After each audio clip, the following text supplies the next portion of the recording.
La antigua Grecia, el origen de la civilización occidental. Durante más de 1000 años, este recio y fascinante pueblo fue el responsable de los hitos tecnológicos más avanzados que jamás hubiera contemplado el mundo. Confluyó toda una nueva generación de pensadores que tenían una motivación para construir, para tratar de entender la naturaleza y para crear nuevas tecnologías. Obras de ingeniería tan asombrosas que los antiguos creían que habían sido construidas por los dioses. Una de las cosas que más nos debería sorprender es cómo se las ingeniaron para levantar piedras de dimensiones tan gigantescas. Estas maravillas de la tecnología fueron impulsadas por líderes cuya ansia por la grandeza congregó a un pueblo y lo elevó a la categoría de imperio. Pero este estallido de cultura y creatividad sería una víctima más de las cruentas batallas que enfrentarían a hermano contra hermano. Un duelo a muerte que supondría el final de una época dorada.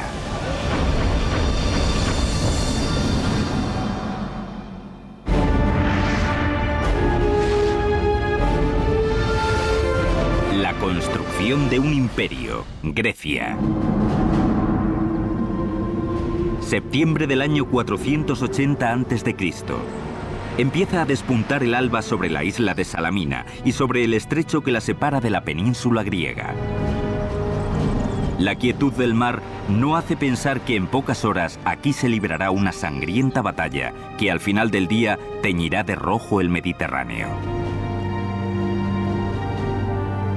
En juego, ni más ni menos que el futuro y la independencia de Grecia, una nación de islas y ciudades-estado situada en las proximidades del mayor imperio del mundo conocido, Persia.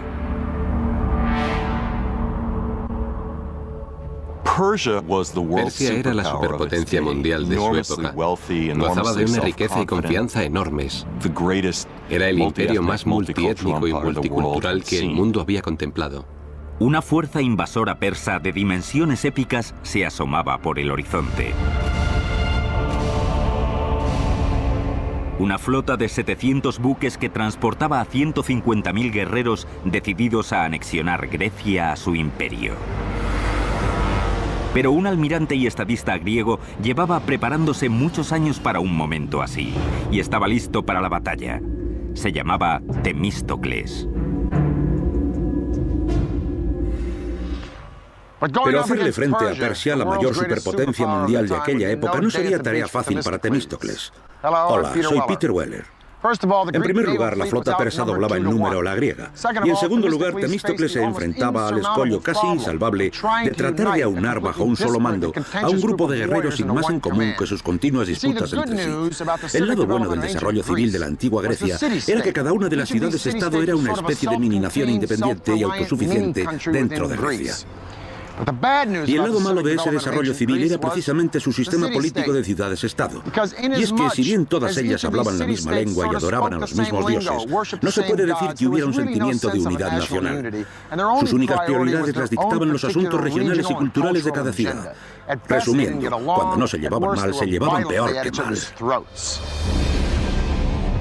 Si había alguien que pudiera aunar a todos los pueblos griegos, ese era Temístocles. Un hombre de origen plebeyo que no se avergonzaba de hacérselo saber a sus compatriotas. Siempre estuvo fuera del sistema, y así lo reconocía. Incluso hacía gala de su falta de educación. Solía decir que, aunque no tuviera ni idea de afinar una lira ni de entonar una melodía, sabía todo lo que había que saber para hacer grande y libre una ciudad. Para Temístocles, el ejército persa no era ningún desconocido.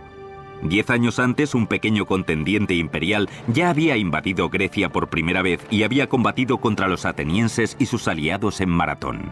Temístocles aprovecharía esa experiencia en la batalla que se avecinaba en Salamina y basaría su estrategia en un punto débil que ya había detectado en la máquina de guerra persa, su flota. Se dio cuenta de que el mar no era el elemento natural de los persas. Persia era una potencia terrestre. Tanto era así que su religión consideraba el agua marina como algo demoníaco. Temístocles quería que los griegos construyeran una flota naval sin parangón en la historia. Enseguida comenzaron a trabajar a velocidad de crucero para armar un total de 200 trirremes, las embarcaciones más mortíferas de la antigüedad.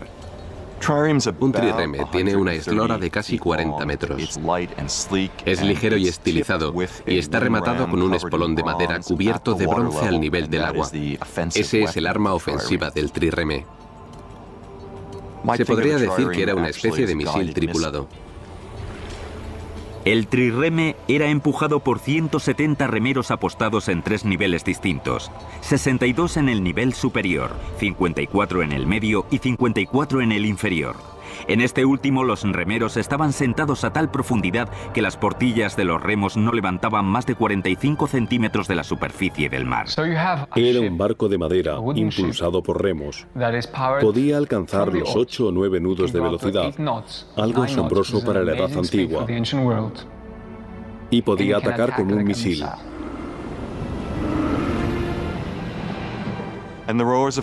Obviamente, los remeros tenían que aprender a trabajar en equipo, tenían que remar al mismo tiempo, algo fácil al principio, pero muy complicado de dominar.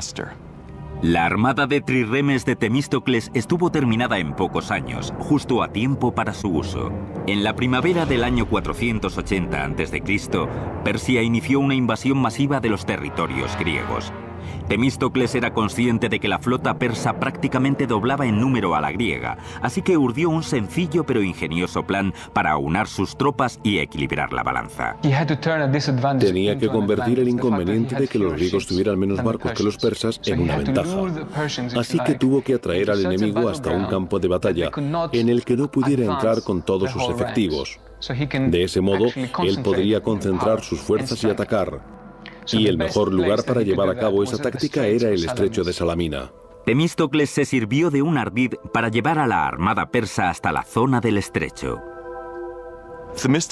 Temístocles era un tipo muy astuto, un embaucador nato.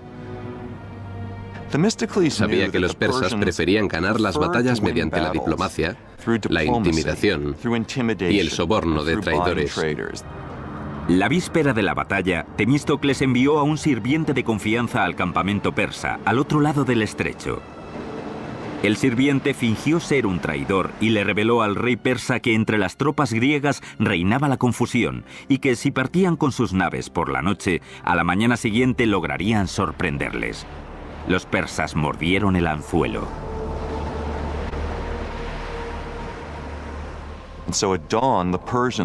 Al amanecer, descubrieron con gran sorpresa que la flota griega, lejos de emprender la huida, se encontraba en posición de ataque y que ellos, los persas, tendrían que luchar. Fue una jugada maestra por parte de Temístocles. Lo que se encontraron fueron 200 trirremes impulsados por 34.000 remeros griegos en línea de ataque. Los persas no tenían forma de maniobrar en las estrecheces de aquellas aguas. Temístocles les había tendido la trampa perfecta. Durante todo aquel día, los griegos fueron una a una rodeando a las embarcaciones enemigas para embestirlas con sus espolones. En aquella batalla murieron millares de soldados persas. Fue una batalla tan confusa, caótica y desconcertante que al final del día los griegos ni siquiera estaban seguros de haber vencido. Pero los miles de cadáveres que jalonaban las costas de Salamina daban cuenta de la decisiva victoria de los helenos. Algunas fuentes históricas llegan a contabilizar hasta en 200 los barcos hundidos por 40 en el bando griego. Los persas que no se ahogaron fueron masacrados por los soldados griegos que les esperaban en la orilla. Si los griegos no se hubieran impuesto en la batalla de Salamina, es posible que el mundo occidental actual no hubiera heredado los valores de la civilización griega. Tras la aplastante victoria de Salamina, Temístocles fue laureado como un héroe, pero a su codicia y ambición personal se le sumaron muchos enemigos políticos. Era solo cuestión de tiempo que los ánimos de la asamblea se caldearan lo suficiente. En aquella época, en Atenas se practicaba lo que llamaban el ostracismo, un concurso de impopularidad anual en el que la gente votaba al político que consideraban más perjudicial y peligroso para el devenir de los asuntos de Estado y lo enviaban al exilio durante 10 años. En el 471 a.C., Temístocles fue condenado al ostracismo e, ironías del destino, se vio obligado a acudir al enemigo que tanto había luchado por derrotar. Nunca más volvería a ver Atenas. Lo sorprendente es que le obligaron a huir a Persia, donde encontró refugio y terminó sus días hablando persa, trabajando como administrador del rey y ayudándole a gobernar la zona occidental de Asia Menor. Temístocles había interpretado su papel en una épica historia de hazañas y poder que volvía la mirada al pasado en busca de inspiración. Los mitos legendarios de los dioses y los héroes griegos, relatados en poemas como la Ilíada o la Odisea. Aquellas historias pueden pertenecer a la ficción, pero los logros de la ingeniería que nos legaron nuestros antepasados griegos son reales y aún están en pie.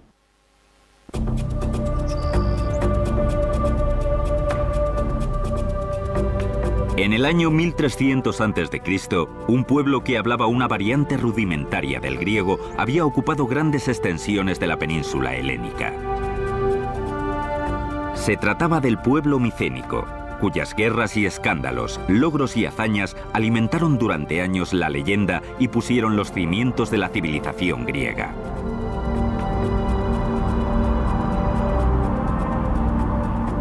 Su capital, Micenas, estaba rodeada de una inmensa ciudadela en cuya construcción se emplearon 150 años.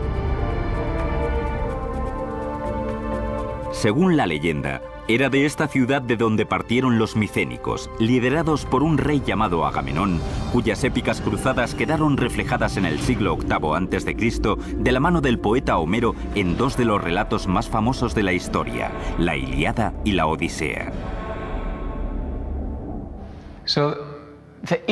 La Ilíada era algo así como la Biblia para los antiguos griegos.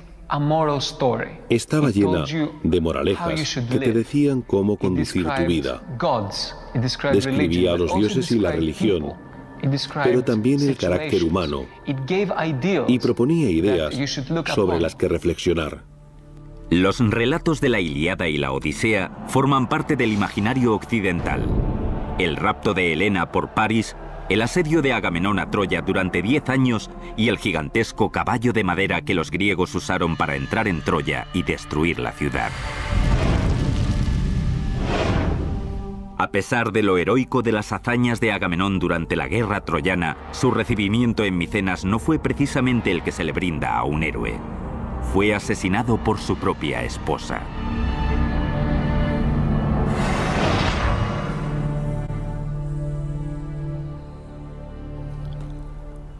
Los estudiosos llevan siglos discutiendo si Homero compuso la Ilíada y la Odisea, o si no hizo más que recopilar las canciones y leyendas populares, o incluso si habría que atribuirle alguna autoría. Aunque para los antiguos griegos todo este debate no sería más que una discusión bizantina, ya que ellos no consideraban a Homero ni un cantautor ni un escritor de bestsellers del 3 al 4. Homero era un historiador y esas leyendas no eran para contárselas a los niños antes de acostarse. Eran hechos verídicos.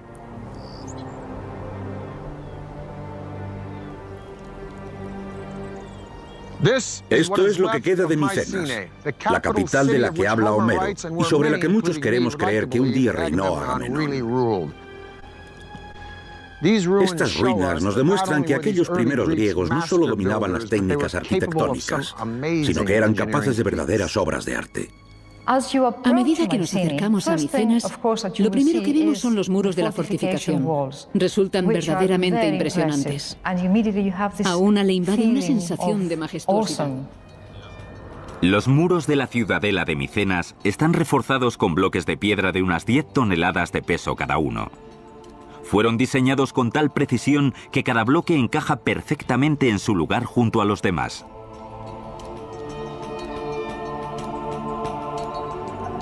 Pero para visiones sobrecogedoras, nada en Micenas se acerca más a esa sensación que la colosal entrada a la ciudadela, la Puerta del León. Esta es la Puerta del León, la entrada principal a la ciudadela de Micenas. Una de las estructuras más imponentes de la Edad Antigua, un impresionante ejemplo simbólico y un impresionante ejemplo constructivo. Dos leones totalmente erguidos, con las zarpas sobre la base de una columna. Aunque les faltan las cabezas, se sabe que las tenían giradas hacia afuera. A todo aquel que se acercara a esta puerta le quedaría más que claro que Micenas era sinónimo de poder. Estructuralmente, la puerta parece seguir el modelo constructivo de montante y dintel. Estos inmensos pilares harían las veces de montantes, los elementos verticales, que sostendrían las 12 toneladas del elemento horizontal, el dintel. Pero es encima de la puerta, donde vemos los leones, donde los arquitectos fueron un poco más allá. Si miramos al triángulo de piedras hendidas junto a los leones, se aprecia el desarrollo de un elemento denominado falso arco. Pongamos que tenemos estas 4 losas y en lugar de apilarlas, intentamos crear una cavidad externa robando un poco de espacio, colocándolas de esta manera. Este es el falso arco. Si somos un poco más ambiciosos e intentamos desplazar más las losas con este sistema, corremos el riesgo de que la estructura se venga abajo.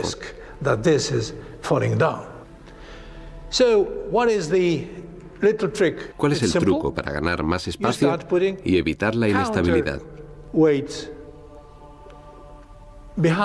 Muy sencillo. Colocar contrapesos detrás de las losas escalonadas. Este triángulo, en primer lugar, hay que decir que se trata de una verdadera innovación micénica. Es la primera vez que se veía algo así, seguramente en todo el mundo.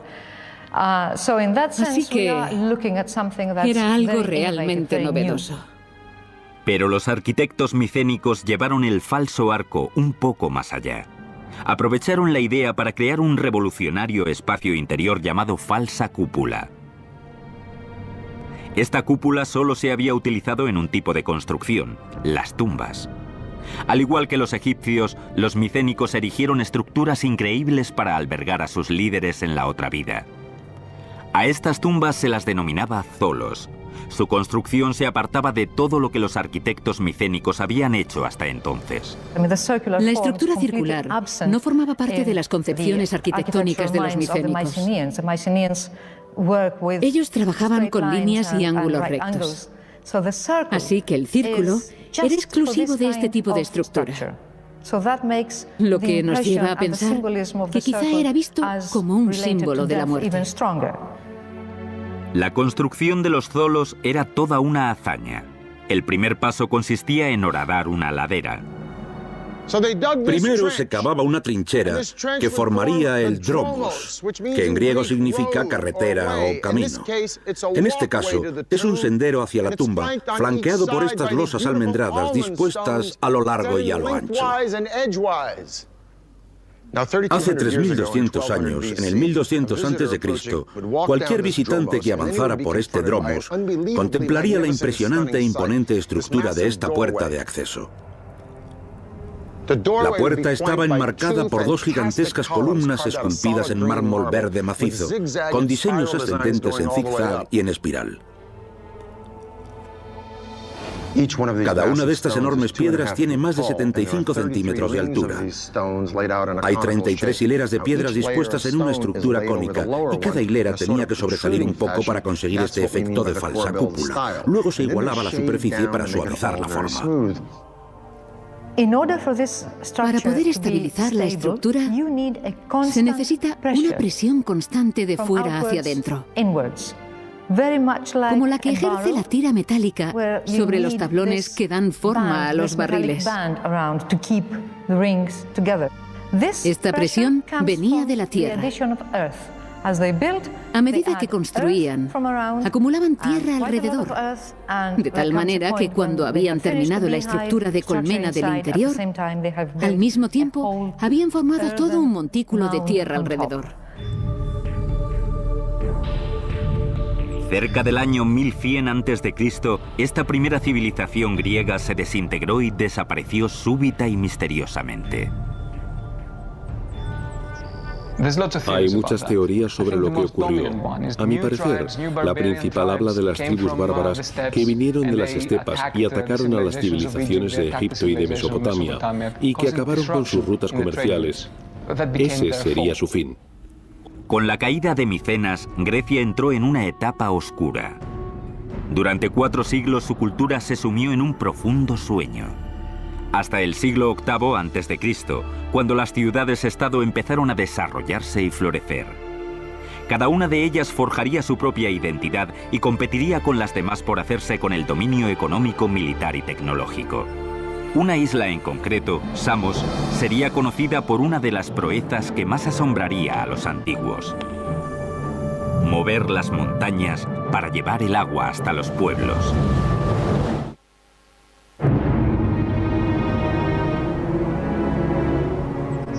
Esparta, Atenas, Corinto, Tebas. Son solo algunas de las más de 100 ciudades-estado que surgieron por toda Grecia 400 años después de la desaparición de la civilización micénica. Antes del advenimiento de la democracia, los destinos de muchas de estas ciudades estaban regidos por un único mandatario, denominado tirano. Alrededor del 540 a.C., un tirano llamado Polícrates se hizo con el poder en la isla de Samos, en la región oriental del mar Egeo. Era toda una figura de la política internacional. Forjó alianzas tácticas no solo con los persas, sino también, por ejemplo, con los egipcios. Era un personaje ambicioso. Polícrates llegó a la conclusión de que si quería hacer de Samos una potencia, tendría que hacerlo por mar. Mandó construir una flota de 100 trirremes que aterrorizó a las ciudades-estado vecinas e impuso gravámenes a los barcos que pasaban por sus aguas. Bajo el mando de Polícrates, Samos, su isla natal, se convirtió en una potencia naval, que fue la base de sus riquezas y de su poder. Con sus nuevas riquezas, Polícrates erigió un muro defensivo alrededor de su capital y se propuso resolver un problema que asolaba a muchas ciudades de clima mediterráneo: la falta de agua potable. Samos era una ciudad muy importante y poderosa. Necesitaban mucha agua y no es que les sobrara. Había un manantial muy caudaloso, pero estaba separado de la ciudad por el monte Castro, de 275 metros de altitud. Polícrates y sus ingenieros tenían que arreglárselas para conectar la ciudad con el manantial. Construir un acueducto alrededor de la montaña no era viable. Se podía construir un sistema de suministro de agua alrededor de la montaña, pero lo primero que haría un enemigo durante un asedio a la ciudad sería cortar ese suministro. Y todas las fortificaciones que hubieras construido no te servirían de nada porque te estarías muriendo de sed. La solución hacía preciso recurrir a métodos poco convencionales. Uno de los ingenieros de Polícrates, Eupalinos, dio con una solución que pasaba por mover literalmente la montaña: un túnel que atravesara el monte Castro. Un proyecto descomunal y muy largo. Esas excavaciones llevarían muchísimo tiempo. Así que se tomó la decisión de empezar a perforar desde ambos lados. Se trataba de un problema técnico y matemático. Al igual que los ingenieros del moderno Eurotúnel bajo el Canal de la Mancha, Eupalinos excavó 2 túneles desde ambos lados de la montaña que se encontrarían en el medio. Para que funcionara, Eupalinos tendría que asegurarse de que los 2 túneles se comenzaran a la misma altura vertical. Pero los túneles también debían encajar en el plano horizontal. De lo contrario, se cruzarían como 2 barcos en mitad de la noche. Sin los sofisticados equipos topográficos actuales, una tarea como esta era todo un reto. Una teoría suponía bordear la montaña a través de un sendero trazado en tramos perpendiculares que uniera el manantial con la ciudad. Eupalinos podría medir cada tramo para calcular 2 lados de un triángulo rectángulo. Sabiendo 2 de los lados, la hipotenusa del triángulo sería la línea que seguiría el túnel para atravesar la montaña. Lo que hace aún más increíble este proyecto es que no se trataba de un túnel, sino de 2. El principal, excavado a una altura y longitud de 1,80 m por 1,80 m, no era más que un espacio de trabajo para cavar un segundo túnel adyacente por debajo del primero, que se utilizaría como acueducto. Mientras que el túnel en el que se trabajaba estaba en un plano horizontal, el acueducto tenía que estar ligeramente inclinado para permitir que el agua fluyera sin problema hacia la ciudad. Los excavadores se jugaron la vida en las oscuras y peligrosas entrañas del Monte Castro. Una vez dentro de la montaña, las dificultades debieron de ser tremendas. Las rocas se podían mover de manera impredecible, o el agua podría desbordarse y podría cundir el pánico. Era un peligro constante. Además, estaba oscuro y tenían que iluminarlo. Tenían que saber dónde estaban a cada momento para no desviarse. Tras unos ligeros ajustes, los dos equipos se encontraron en el medio, casi exactamente donde Eupalinos había planeado en un principio. Los pisos de los dos túneles estaban a tan solo 60 centímetros de diferencia, una discrepancia de menos de un octavo de un 1% del kilómetro de longitud del túnel. Esta asombrosa proeza de la ingeniería pudo haber sido la culminación del reino de Polícrates, pero sus dotes políticas no estuvieron a la altura. El gobernador persa de la costa de Asia Menor no vio con buenos ojos el grado de autonomía del que gozaba Polícrates para el desarrollo del dominio persa. Así que ordenó que lo arrestaran, lo torturaran salvajemente y lo crucificaran. Polícrates fue uno de los muchos tiranos que gobernaron las ciudades-estado en la antigua Grecia entre el 800 y el 500 a.C. El poder de unos pocos sobre la mayoría era la única forma de gobierno que los seres humanos habían conocido hasta entonces. Pero eso estaba a punto de cambiar. La ciudad-estado de Atenas iba a modificar el curso de la historia del mundo. El líder visionario que lo iba a hacer posible se llamaba Pericles. Su legado quedaría como un monumento imperecedero en la Acrópolis ateniense que se alzaría sobre las nubes. Un increíble ejemplo de precisión arquitectónica, el Partenón. En el 480 a.C., al derrotar a los persas en la batalla de Salamina, Temístocles no solo salvó a Atenas, sino también su recién estrenada democracia. Hacía tan solo 25 años que Atenas había abandonado los regímenes dictatoriales. Era una ciudad de abundancia, tanto en lo militar como en lo económico, lo tecnológico y lo ideológico. Estaba lista para alcanzar su edad de oro, y sería un demócrata e intelectual cultivado el que la llevaría hasta allí. Se llamaba Pericles.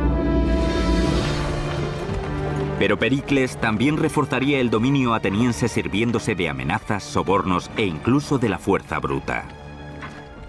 Pericles procedía de una de las antiguas familias aristócratas de Atenas. No era raro que en este tipo de entorno social se hiciera carrera política y militar. Su ascenso al poder comenzó cuando en su juventud fue nombrado estrategos, uno de los 10 hombres encargados de dirigir el ejército y establecer las directrices de los asuntos exteriores. Sus dotes políticas y su gran oratoria le convirtieron en poco tiempo en uno de los estadistas más influyentes y poderosos de Atenas. Pericles era el típico animal político, como se suele decir.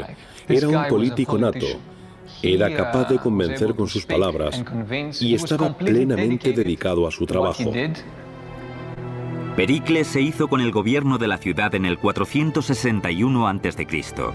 Gracias a la flota de trirremes que había construido Temístocles, la armada ateniense no tenía rival en el Mediterráneo oriental. Pese a la derrota del imperio persa en la batalla de Salamina, la amenaza de otra invasión seguía cerniéndose sobre los griegos. En el 478 a.C., Atenas, junto a las ciudades-estado del Egeo, forjaron una alianza de defensa mutua llamada la Confederación de Delos, una especie de OTAN de la antigüedad. En el 450 a.C., Atenas se había convertido en el líder indiscutible de la Confederación de Delos, que no era otra cosa que una fuente de ingresos para la ciudad.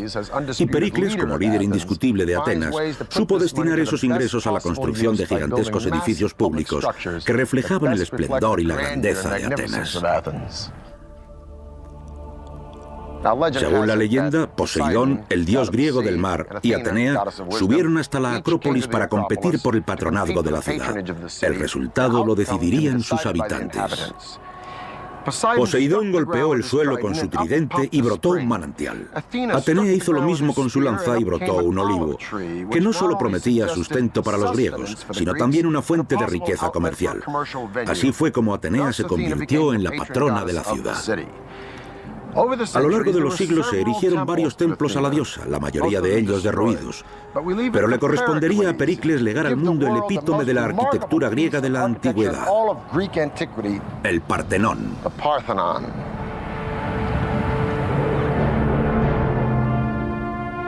Pericles decidió reconstruir el Partenón en la Acrópolis, aprovechando los ruinosos cimientos de un antiguo templo dedicado a Atenea.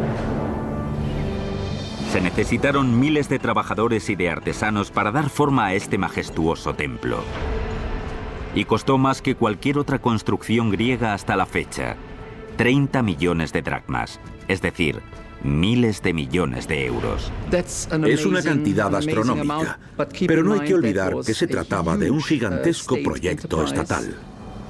La descomunal construcción dio comienzo en el año 447 a.C.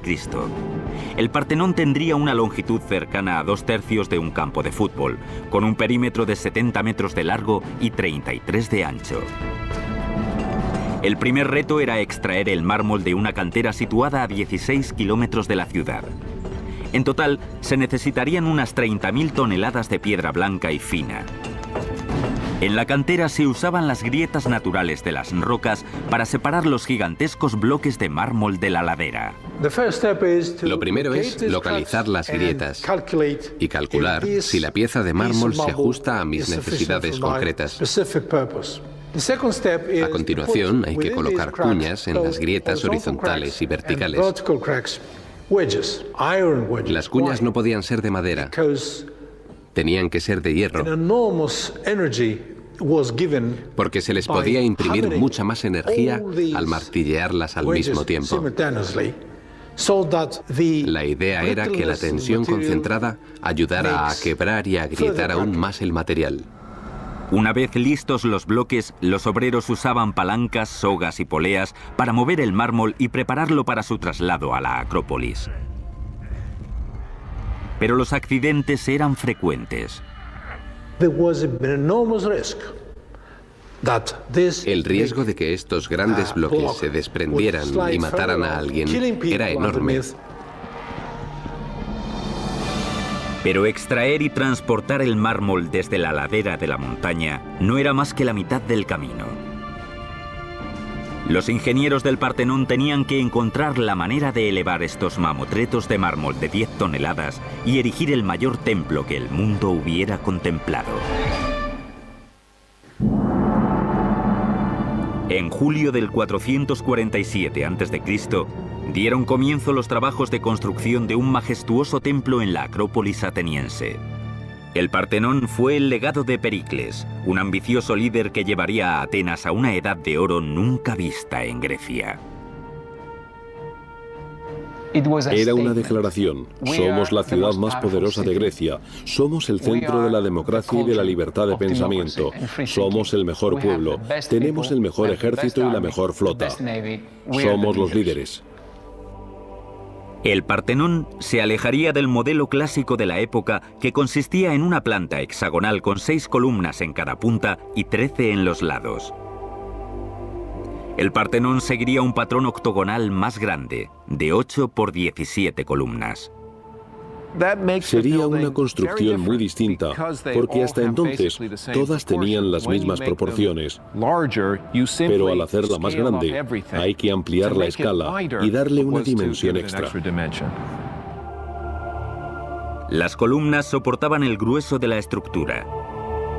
Cada una estaba compuesta de 11 tambores apilados unos encima de otros como si fueran fichas. Estaban tallados de tal manera que formaban una columna perfecta. La parte superior de cada columna estaba dividida en 4 círculos concéntricos, cuyos anillos eran más o menos prominentes dependiendo de la cantidad de agarre necesaria para acoplarse al siguiente tambor. En el centro de cada tambor se hacía un corte de 10 a 15 centímetros cuadrados y de 7 a 10 centímetros de profundidad. A continuación, los carpinteros insertaban tacos de madera en los cortes para alinear y centrar cada tambor con el siguiente. El siguiente reto era elevar esos tambores de piedra maciza, sobre todo los correspondientes a las secciones más altas de las columnas. Una sola columna del Partenón podía pesar entre 63 y 119 toneladas. Una grúa es un dispositivo de lo más sencillo. Solo hace falta un brazo y una serie de poleas que, como sabemos, permiten elevar un peso de, digamos, 10 toneladas, mientras se hace descender otro peso de solo 100 kilos. Los ingenieros enganchaban la piedra a la grúa de una manera en concreto. El método más habitual era atar la punta de la soga a un gancho metálico en forma de S. A continuación, se ataban sogas más cortas al gancho y se enrollaban a unos pequeños salientes llamados tachuelas, que se habían dejado sin cortar en el mármol para este fin. Se solían dejar 4 tachuelas equidistantes alrededor del tambor para distribuir la fuerza necesaria para alzar la piedra. Los muros que cercaban los espacios interiores tenían que colocarse con mucha precisión, ya que los constructores griegos no usaban ningún conglomerado. Para mantener unidos los bordes de cada bloque, practicaban un agujero en forma de doble T. Luego insertaban barras de hierro para sujetarlas la una a la otra. Una vez que las columnas y los bloques habían sido colocados, las tachuelas empleadas para elevarlos se solían cortar y alisar. Se suele decir que no hay ni una línea recta en el Partenón. Eso significa que los arquitectos tuvieron en cuenta una serie de efectos ópticos al construirlo. Tanto en las escaleras como en las columnas, hasta el frontón que corona el edificio. Las escaleras, por ejemplo, parecen rectas. Pero si nos fijamos bien, vemos que el centro es más abultado que los bordes. Esta estrategia es la misma que se ha empleado en las columnas. Esta es una columna dórica. Es decir, no tiene base. Parece salir directamente de la piedra. Cada columna tiene 20 estrías que hacen que parezca ondulada. Se puede apreciar cómo se ensancha en el centro y se vuelve a estrechar en el capitel. A esta técnica se la denomina éntasis. Las líneas de esa longitud, situadas más o menos al nivel del horizonte, suelen curvarse hacia afuera. Para paliar ese efecto, decidieron curvarlas hacia adentro, de modo que el resultado fuera más armonioso y pareciera que estaban rectas, porque si hubieran utilizado ángulos rectos perfectos se vería así. La función principal del Partenón era servir de refugio a la monumental estatua de Atenea. El Partenón fue una construcción muy cara, pero la estatua que albergaba tuvo un coste igual, si no mayor, que el propio edificio. La estatua de Atenea tenía una altura de unos 10 u 11 metros. Y los materiales con que se fabricó fueron oro y marfil. Como parte del trabajo artesanal de la obra, se encargó a cientos de escultores que perfilaran figuras de tamaño real. El conjunto escultórico más famoso del templo es el friso que recorría los muros interiores del edificio. Se trataba de un altorrelieve que sobresalía tan solo unos centímetros de la piedra y representaba las Panateneas, unas fiestas en honor de la diosa Atenea que la ciudad celebraba cada 4 años.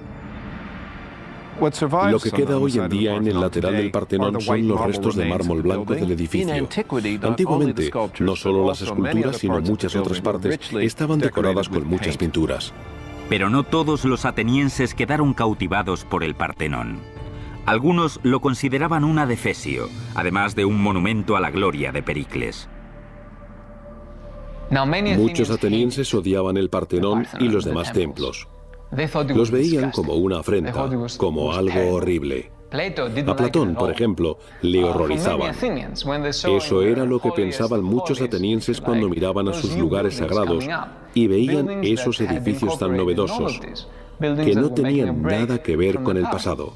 Las voces de descontento no se dirigían únicamente al Partenón. A medida que Pericles seguía ampliando el dominio de Atenas, sus rivales empezaron a conspirar contra él.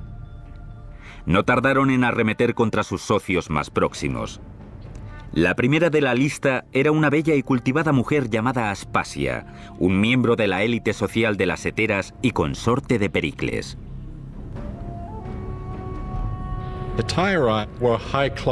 Las heteras eran las cortesanas de las clases altas. Se las suele comparar con las geishas de la cultura japonesa. Las heteras se movían por las altas esferas de la vida cultural ateniense y griega. En la Atenas clásica, el papel de las mujeres estaba subordinado al de los hombres, pero Aspasia era la excepción a la regla. Pericles la trataba como una igual y su consorte enseguida pasó a formar parte de la élite ateniense. Pero ellos se convirtieron en una pareja muy conocida y, para sorpresa y cierto escándalo del pueblo ateniense, Pericles se atrevía incluso a besar a Aspasia en público. Y claro, aquellas muestras de afecto en público no era algo acostumbrado en la Atenas clásica. En el 432 a.C., tras casi 15 años, se terminó la construcción del Partenón. Este templo a Atenas sirvió al propósito deseado por Pericles. Le hacía saber al mundo entero lo poderosa que era Atenas.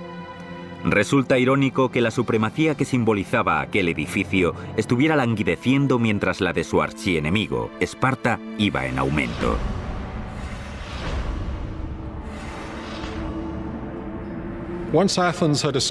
Una vez que Atenas había establecido este gran sistema de alianzas, o como algunos lo llamaban, este imperio ateniense, y podría decirse que lo era, se fue despertando el recelo de los espartanos ante el poder creciente de Atenas, hasta que en la década del 430 a.C. los vieron como una amenaza real. En el 431, Esparta atacó a Atenas. Durante 2 largos años Atenas resistió el asedio de los espartanos. Pero la gloriosa ciudad de Pericles estaba a punto de ser asolada por un enemigo invisible. Tras un par de años, debido a la superpoblación de la ciudad, la enfermedad, al parecer procedente de Oriente Próximo, se cebó con los atenienses. La conocida como Plaga de Atenas diezmó la población de la ciudad. Pericles, a sus 60 años, sobrevivió a la plaga, pero quedó físicamente debilitado y fue el principal culpable de la caída en desgracia de la ciudad. En el 429, cuando la plaga y la guerra aún se cernían sobre su amada ciudad, Pericles murió.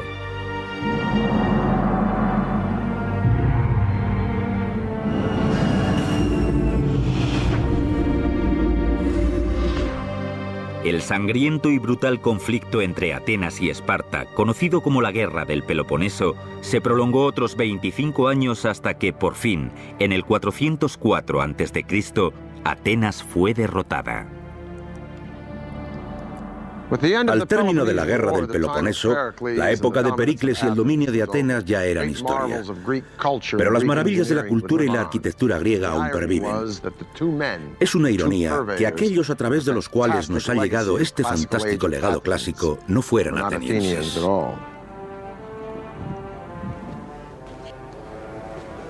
Los nombres de estos 2 mandatarios son sinónimo no solo de conquista, sino también de helenismo, es decir, de la difusión del ideal griego por todo el mundo hasta el día de hoy.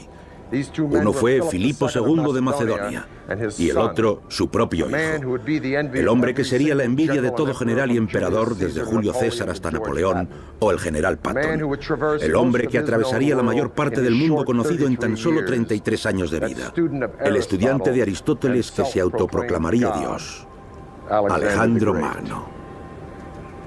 Desde el Partenón, Peter Weller.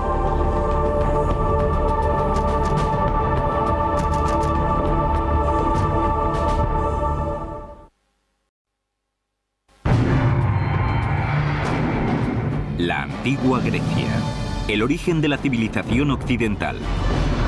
Durante más de 1000 años, este recio y fascinante pueblo fue el responsable de los hitos tecnológicos más avanzados que jamás hubiera contemplado el mundo. Confluyó toda una nueva generación de pensadores que tenían una motivación para construir, para tratar de entender la naturaleza y para crear nuevas tecnologías. Obras de ingeniería tan asombrosas que los antiguos creían que habían sido construidas por los dioses. Una de las cosas que más nos debería sorprender es cómo se las ingeniaron para levantar piedras de dimensiones tan gigantescas. Estas maravillas de la tecnología fueron impulsadas por líderes cuya ansia por la grandeza congregó a un pueblo y lo elevó a la categoría de imperio. Pero este estallido de cultura y creatividad sería una víctima más de las cruentas batallas que enfrentarían a hermano contra hermano. Un duelo a muerte que supondría el final de una época dorada.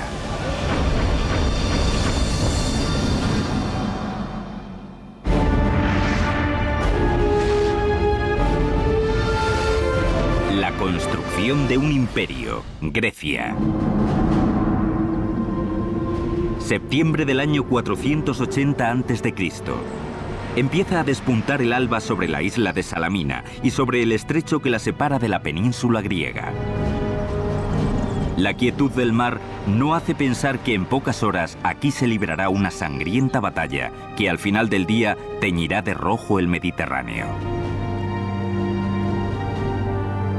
En juego, ni más ni menos que el futuro y la independencia de Grecia, una nación de islas y ciudades-estado situada en las proximidades del mayor imperio del mundo conocido, Persia.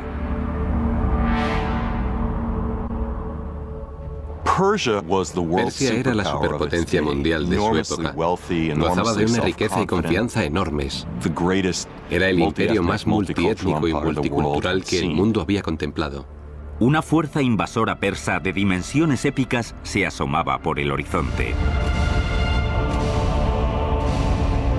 Una flota de 700 buques que transportaba a 150.000 guerreros decididos a anexionar Grecia a su imperio.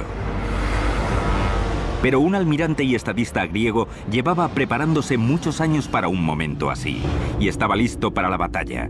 Se llamaba Temístocles. Pero hacerle frente a Persia, la mayor superpotencia mundial de aquella época, no sería tarea fácil para Temístocles. Hola, soy Peter Weller. Obviamente, los remeros tenían que aprender a trabajar en equipo. Tenían que remar al mismo tiempo. Algo fácil al principio, pero muy complicado de dominar. La armada de trirremes de Temístocles estuvo terminada en pocos años, justo a tiempo para su uso. En la primavera del año 480 a.C., Persia inició una invasión masiva de los territorios griegos. Temístocles era consciente de que la flota persa prácticamente doblaba en número a la griega, así que urdió un sencillo pero ingenioso plan para aunar sus tropas y equilibrar la balanza. Tenía que convertir el inconveniente de que los griegos tuvieran menos barcos que los persas en una ventaja. Así que tuvo que atraer al enemigo hasta un campo de batalla en el que no pudiera entrar con todos sus efectivos. De ese modo, él podría concentrar sus fuerzas y atacar. Y el mejor lugar para llevar a cabo esa táctica era el estrecho de Salamina. Temístocles se sirvió de un ardid para llevar a la armada persa hasta la zona del estrecho. Temístocles era un tipo muy astuto, un embaucador nato. Sabía que los persas preferían ganar las batallas mediante la diplomacia, la intimidación y el soborno de traidores. La víspera de la batalla, Temístocles envió a un sirviente de confianza al campamento persa, al otro lado del estrecho. El sirviente fingió ser esa experiencia en la batalla que se avecinaba en Salamina y basaría su estrategia en un punto débil que ya había detectado en la máquina de guerra persa, su flota. Se dio cuenta de que el mar no era el elemento natural de los persas. Persia era una potencia terrestre. Tanto era así que su religión consideraba el agua marina como algo demoníaco. Temístocles quería que los griegos construyeran una flota naval sin parangón en la historia. Enseguida comenzaron a trabajar a velocidad de crucero para armar un total de 200 trirremes, las embarcaciones más mortíferas de la antigüedad. Un trireme tiene una eslora de casi 40 metros. Es ligero y estilizado y está rematado con un espolón de madera cubierto de bronce al nivel del agua. Ese es el arma ofensiva del trireme. Se podría decir que era una especie de misil tripulado. El trireme era empujado por 170 remeros apostados en 3 niveles distintos: 62 en el nivel superior, 54 en el medio y 54 en el inferior. En este último, los remeros estaban sentados a tal profundidad que las portillas de los remos no levantaban más de 45 centímetros de la superficie del mar. Era un barco de madera impulsado por remos. Podía alcanzar los 8 o 9 nudos de velocidad, algo asombroso para la edad antigua, y podía atacar con un misil. En primer lugar, la flota persa doblaba en número a la griega. Y en segundo lugar, Temístocles se enfrentaba al escollo casi insalvable de tratar de aunar bajo un solo mando a un grupo de guerreros sin más en común que sus continuas disputas entre sí. El lado bueno del desarrollo civil de la antigua Grecia era que cada una de las ciudades-estado era una especie de mini-nación independiente y autosuficiente dentro de Grecia. Y el lado malo de ese desarrollo civil era precisamente su sistema político de ciudades-estado. Y es que si bien todas ellas hablaban la misma lengua y adoraban a los mismos dioses, no se puede decir que hubiera un sentimiento de unidad nacional. Sus únicas prioridades las dictaban los asuntos regionales y culturales de cada ciudad. Resumiendo, cuando no se llevaban mal, se llevaban peor que mal. Si había alguien que pudiera aunar a todos los pueblos griegos, ese era Temístocles. Un hombre de origen plebeyo que no se avergonzaba de hacérselo saber a sus compatriotas. Siempre estuvo fuera del sistema, y así lo reconocía. Incluso hacía gala de su falta de educación. Solía decir que, aunque no tuviera ni idea de afinar una lira ni de entonar una melodía, sabía todo lo que había que saber para hacer grande y libre una ciudad. Para Temístocles, el ejército persa no era ningún desconocido. 10 años antes, un pequeño contendiente imperial ya había invadido Grecia por primera vez y había combatido contra los atenienses y sus aliados en Maratón. Temístocles aprovecharía